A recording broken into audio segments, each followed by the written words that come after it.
જોઈશું ભારતમાં ગરીબાઈનું સૌથી ઊંચું પ્રમાણ ધરાવતું રાજ્ય છત્તીસગઢ છે. ભારતના કયા રાજ્યમાં બેરોજગારીનું પ્રમાણ ઊંચું જોવા મળે છે? કેરાલા. ત્યાર પછી ખેતી ઉપર આધારિત ચીજ વસ્તુઓ વનપેદાશો બાગાયતી ગુણવત્તા માનવમાં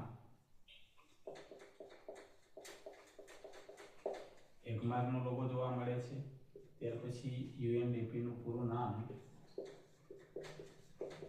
યુનાઇટેડ નેશન્સ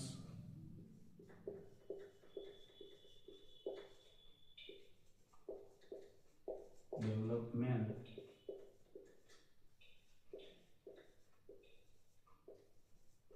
પ્રોગ્રામ.